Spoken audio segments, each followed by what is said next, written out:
Corner Radio Bisnis Pas FM.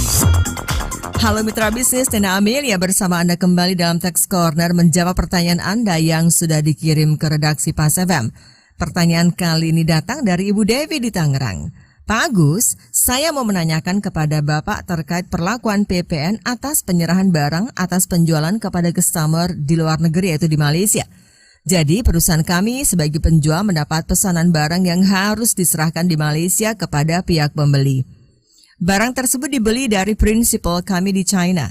Yang mau ditanyakan bagaimana perlakuan PPN atas penyerahan tersebut? Apakah terhutang PPN atau PPN tidak dipungut? Apabila memang harus dibuat faktur pajaknya, apakah kami harus membuat faktur pajak dengan kode 010 atau 070? Ibu Dewi di Tangerang, pertanyaan Anda akan dijawab oleh Bapak Agus Susanto-Lihin, tax partner dari ATS Consulting. Jadi kalau kita lihat aturannya itu di Undang-Undang PPN ya. Jadi di pasal 4 ayat 1 huruf A di situ disebutkan bahwa PPN itu dikenakan atas penyerahan barang kena pajak di dalam daerah pabean yang dilakukan oleh pengusaha. Dan juga di Undang-Undang PPN ya di pasal 4 ayat 1 huruf B di situ juga disebutkan kalau PPN itu dikenakan atas import ya, import barang kena pajak. Jadi intinya siapapun yang memasukkan barang kena pajak ke dalam daerah pabean ya tanpa memperhatikan apakah barangnya itu dilakukan dalam rangka kegiatan usaha atau pekerjaannya ya, itu tetap dikenakan PPN seperti itu. Nah, jadi ada 3 syarat sebenarnya ya, ada 3 syarat yang harus dipenuhi agar penyerahan barang itu dikenai PPN. Nah, syaratnya apa aja?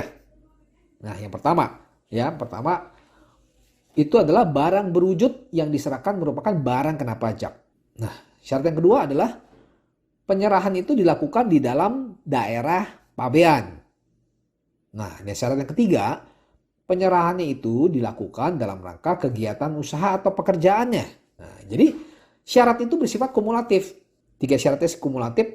Jadi artinya apabila ada 1 atau lebih syarat itu tidak terpenuhi, maka atas penyerahan barang itu tidak dikenakan PPN. Jadi untuk pengusaha kena pajak ya, yang mana dia melakukan transaksinya itu melakukan penyerahan barang kena pajak yang secara fisik ya, secara fisik itu berada di luar daerah pabean ya, atau misalkan dia melakukan penyerahan hak atas barang kena pajak yang secara nyata ya, secara fisik itu berada di luar daerah pabeannya. Buktinya apa? Dia bisa pembuktian atas penyerahan itu di luar daerah pabean. Nah, ini kita bisa buktikan. Contohnya misalkan seperti apa? Misalkan seperti kontrak ya. Buktinya sebagai kontrak, terus akta misalkan, atau bukti otentik. Yang mana bukti ini yang mendukung fakta terjadinya transaksi itu. Ya, bahwa memang ada transaksi penyerahan itu secara nyata, secara fisik itu berada di luar daerah pabean sehingga tidak dikenakan PPN seperti itu. Ya. Dan juga ada surat penegasan ya, ada surat edaran Dirjen Pajak nomor 130 tahun 2010 ya, yang mengatur mengenai penegasan atas perlakuan PPN atas penyerahan barang kena pajak dan hak atas barang kena pajak yang berada di luar daerah pabean seperti itu. Nah, jadi saya berikan ilustrasi ya. Jadi perusahaan Bu Dewi kan menandatangani kontrak ya, kontrak jual beli dengan customer yang ada di Malaysia. Nah, dalam kontrak itu disepakati ya. Jadi perusahaan Bu Dewi ya di sini membeli barang dari pihak prinsipal di China. Ya, dan meminta pihak prinsipal di China itu untuk mengirimkan barangnya itu ke gudang customer di Malaysia. Ya. Yang kedua, nah, pembayaran dari customer di Malaysia itu langsung dibayarkan langsung ke rekening perusahaan Bu Dewi.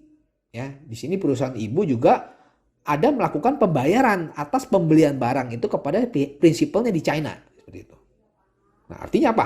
Artinya untuk transaksi penjualan kepada customer yang di Malaysia itu ya, jelas itu tidak dikenakan PPN. Ya. Karena apa? Secara nyata, secara fisik memang transaksi kan berada di luar daerah pabean seperti itu.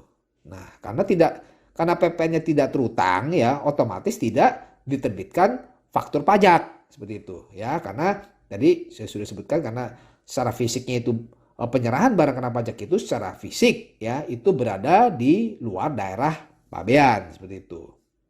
Jadi tidak perlu diterbitkan faktur pajak ya, baik itu kodenya 010 maupun 070 ya. Jadi 010 kan untuk PPN yang dipungut ya, untuk PPN yang terutang. Nah, sedangkan untuk yang kode 070 ini itu kan kode yang PPN yang tidak dipungut ya. Karena di sini ini tidak perlu diterbitkan faktur pajak. Kenapa? Karena ini tidak ada penyerahan barang kena pajak ya, yang mana di dalam daerah pabean. Karena secara fisik ini berada di luar daerah pabean seperti itu.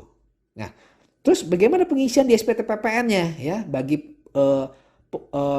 pengusaha kena pajak seperti itu ya, karena kan dia wajib nih ya melaporkan seluruh transaksi penjualannya.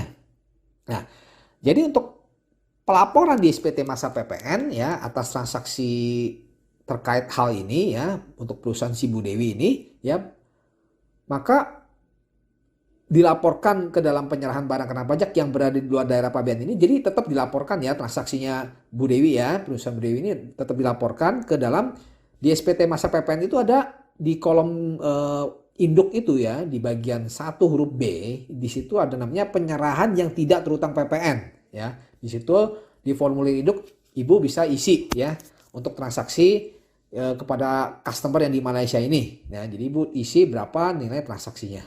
Baik. Oke, demikian penjelasan dari saya. Saya Agus Susanto Lihin. Semoga bermanfaat untuk Bu Dewi dan pendengar Pas FM. Demikian Agus Susanto Lihin, Tax Partner ATS Consulting dalam Tax Corner Radio Bisnis Pas FM. Jika Anda memiliki pertanyaan seputar pajak, email ke redaksi@pasfm.com.